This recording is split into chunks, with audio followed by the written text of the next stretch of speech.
शांति। 4 अक्टूबर 2021 के महावाक्य हैं, मीठे बच्चे, बाप को याद करने की भिन्न भिन्न युक्तियां रचो, पुरुषार्थ कर चार्ट रखो, थको नहीं, तूफानों में अटोल रहो। प्रश्न, बच्चों को अपना कौन सा अनुभव आपस में एक दो को सुनाना चाहिए? उत्तर, हम बाप को कितना समय और कैसे याद करते हैं? भोजन के समय बाप को याद करते हैं या अनेक प्रकार के विचार आ जाते हैं? बाबा कहते बच्चे ट्राई करके देखो, भोजन पर बाप के सिवाय दूसरा कुछ याद तो नहीं आता है। फिर आपस में एक दो को अनुभव सुनाओ। दूसरा पॉइंट, कोई भी दर्दनाक सीन देखते हमारी स्थिति कैसी रही, इसका भी अनुभव सुनाना चाहिए। गीत लाख जमाने वाले। ओम शांति। मीठे मीठे बच्चे अब बेहद बाप को कैसे भूलेंगे, जिससे बेहद का वर्षा मिलता है, जिसको आधा कल्प से याद करते थे। यह तो समझाया है कि मनुष्य को कभी भगवान नहीं कहा जाता, तो अब जबकि बेहद का बाप मिला है, उसकी याद में ही करामात है। जितना पतित पावन बाप को याद करेंगे, उतना पावन बनते जाएंगे। तुम अपने को अब पावन कह नहीं सकते हो जब तक अंत हो। जब संपूर्ण पावन बन जाएंगे तो यह शरीर छोड़ जाए संपूर्ण पवित्र शरीर लेंगे। जब सतयुग में नया शरीर मिले तब संपूर्ण कहेंगे। फिर रावण का खात्मा हो जाता है।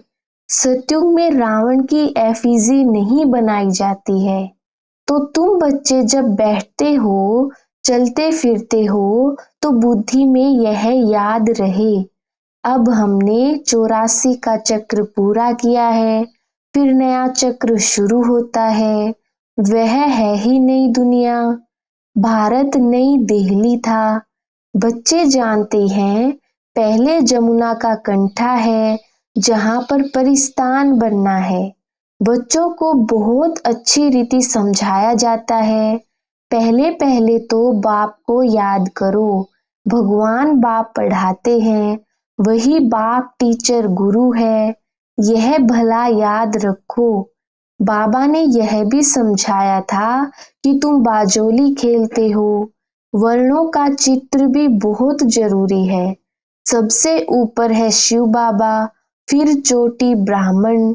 यह समझाने के लिए बाबा कहते हैं, अच्छा यह बुद्धि में रखो कि हम 84 जन्मों की बाजोली खेलते हैं। अब संगम है, बाप जास्ती समय नहीं रहते हैं, फिर भी 100 वर्ष तो लगते हैं। उथल पाथल पूरी हो फिर राज्य शुरू हो जाता है। महाभारत लड़ाई तो वही है जिसमें अनेक धर्म विनाश, एक आदि सनातन देवी देवता धर्म की स्थापना हो रही है। तुम्हारी कलाबाजी तो वंडरफुल है। तुमको पता है फकीर लोग कलाबाजी खेलते तीर्थों पर जाते हैं। मनुष्यों की श्रद्धा तो रहती है ना, तो उन्हों को कुछ न कुछ दे देते हैं। परवरिश उन्हों की होती रहती है, क्योंकि ऐसे मनुष्य अपने साथ क्या उठाएंगे। बाबा तो इन सब बातों का अनुभवी है। बाबा ने अनुभवी रथ लिया है, गुरु भी किए, देखा भी बहुत कुछ, तीर्थ भी किए हैं। अब बाबा कहते हैं बाजोली तो याद कर सकते हो। हम अभी ब्राह्मण हैं, फिर देवता क्षत्रिय बनेंगे। यह सारी भारत की बात है। बाप ने ऐसे समझाया है, और धर्म तो जैसे बाई प्लाट है। बाप ने तुमको ही तुम्हारे 84 जन्मों की कहानी बताई है। सेंसिबल जो हैं वह हिसाब से समझ सकते हैं। इस्लामी आएंगे तो एवरेज कितने जन्म लेंगे, एक्यूरेट हिसाब की तो दरकार नहीं। इन बातों में तो कोई फिक्रात की बात नहीं। सबसे जास्ती फिक्र यह रहती है कि हम बाबा को याद करते रहें। बस एक ही फिक्र है, एक को याद करने का। घड़ी घड़ी माया और फिक्रात में डाल देती है। इसमें माया फिक्र में बहुत डालती है। बच्चों को याद करना ही चाहिए। अब हमको घर जाना है। स्वीट होम किसको याद नहीं आएगा। मांगते भी हैं शांति देवा। भगवान को कहते हैं हमको शांति दो। अब तुम बच्चे यह तो जानते हो, यह पुरानी दुनिया खत्म हो जानी है। यह भी तुम्हारी बुद्धि में है और मनुष्य तो घोर अंधियारे में है। शांति सत्युग में ही होती है।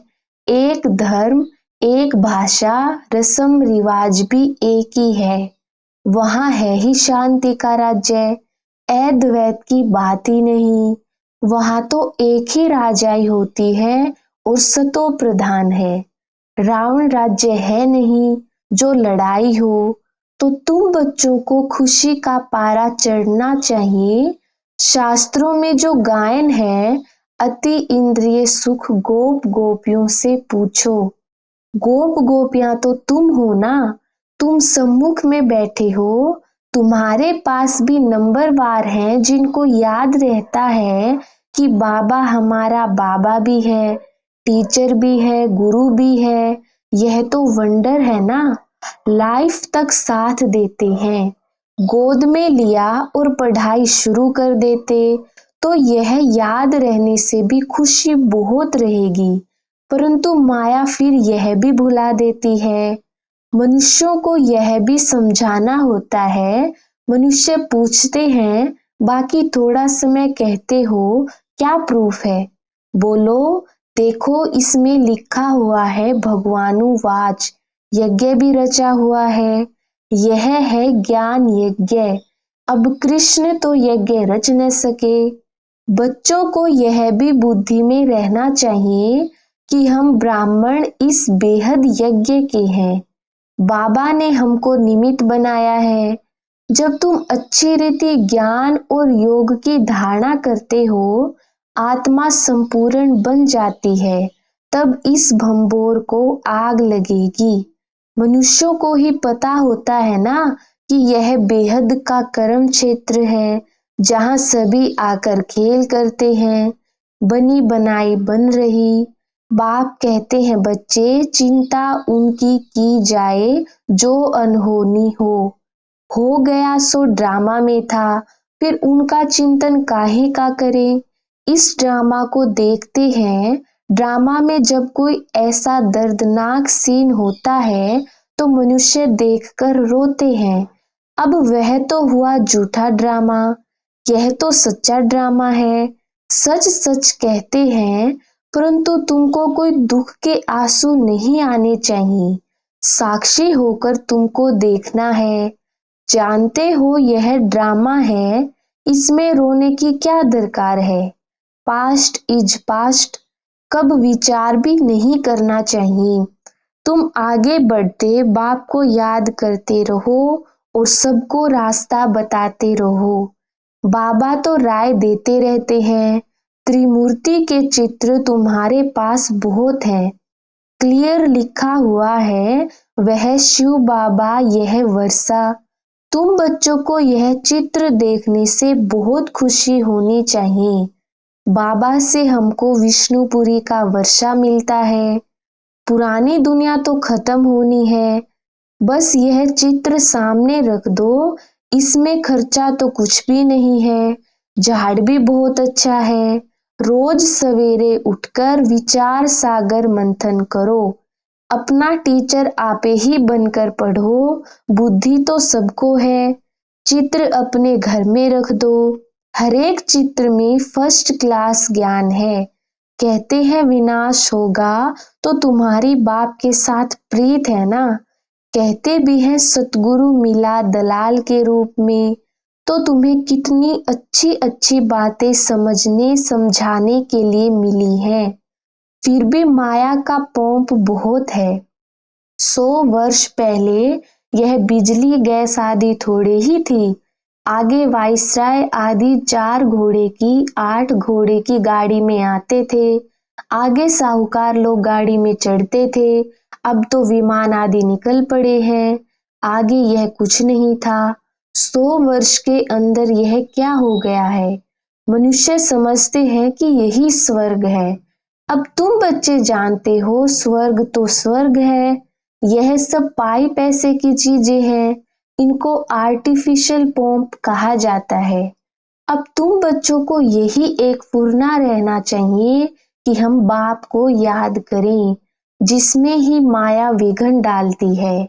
बाबा अपना मिसाल भी बताते हैं।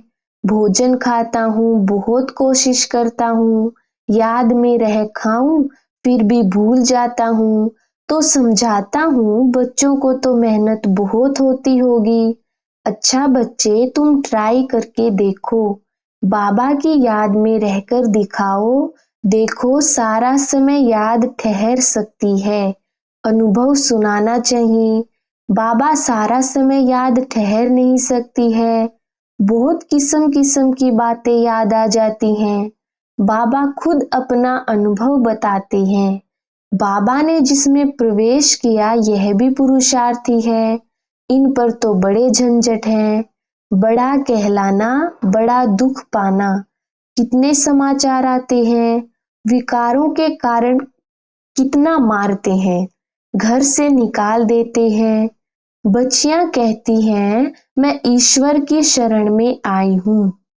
कितने विघन पड़ते हैं। कोई के पास शांति नहीं है। तुम बच्चों को खातिरी है।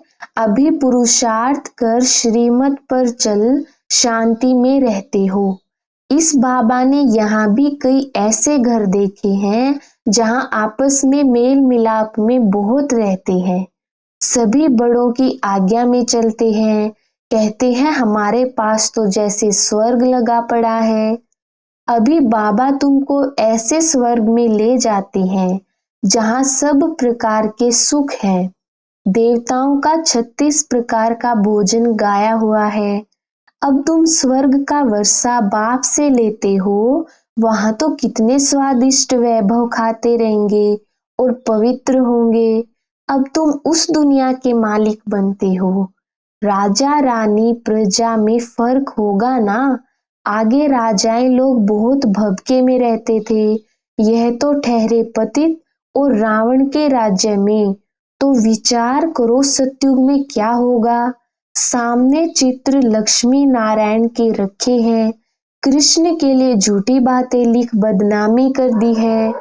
झूठ माना झूठ, सच की रत्ती नहीं।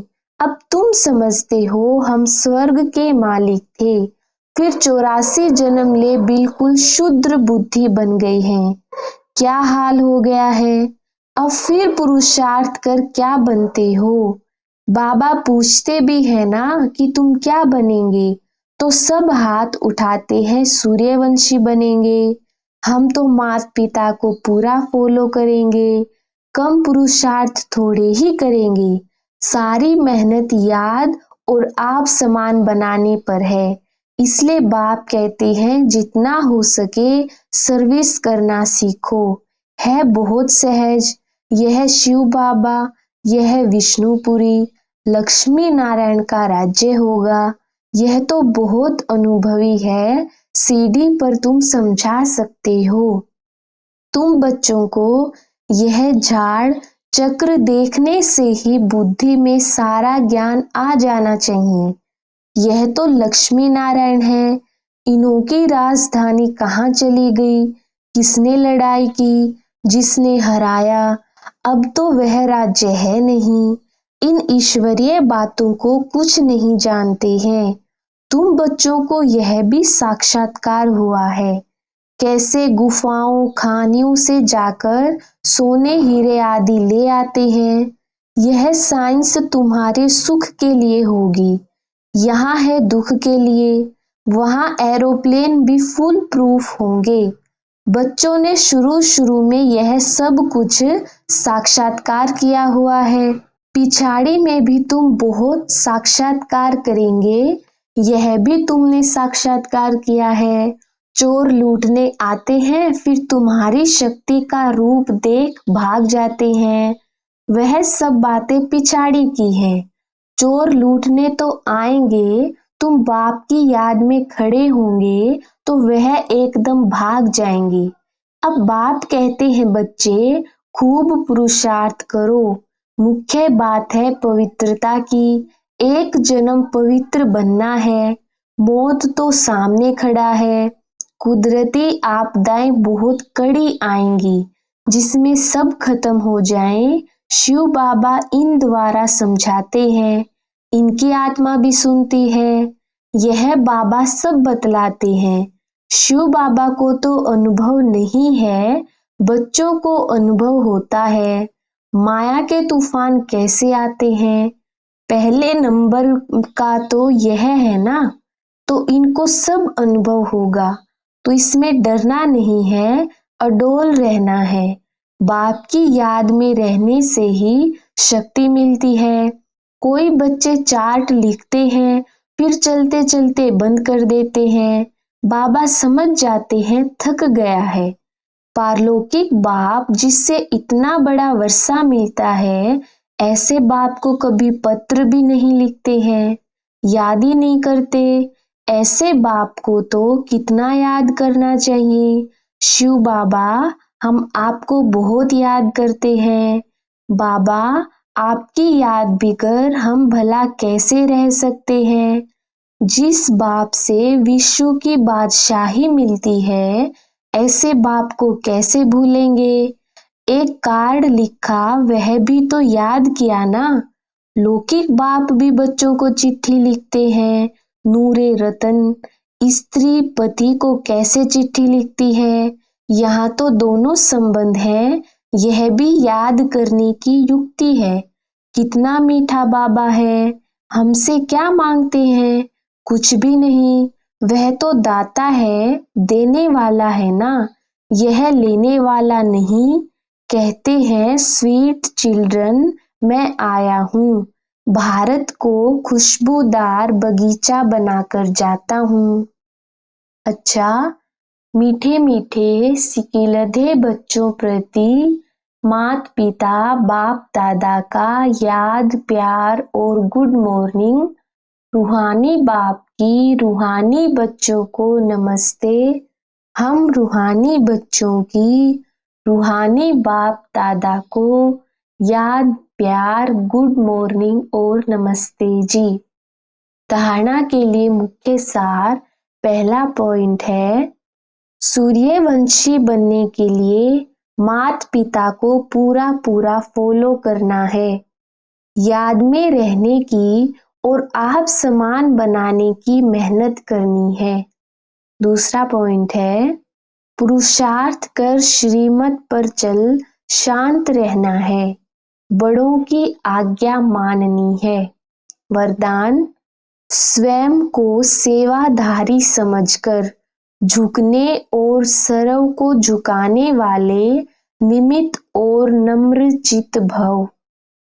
विस्तार, निमित्त उसे कहा जाता जो अपने हर संकल्प व हर कर्म को बाप के आगे अर्पण कर देता है।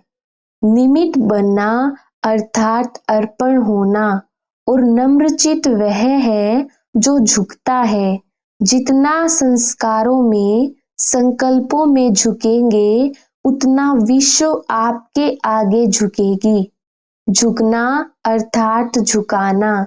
यह संकल्प भी न हो कि दूसरे भी हमारे आगे कुछ तो झुके। जो सच्चे सेवाधारी होते हैं, वह सदैव झुकते हैं, कभी अपना रोब नहीं दिखाते। स्लोगन, अब समस्या स्वरूप नहीं, समाधान स्वरूप बनो। अच्छा, ओम शांति।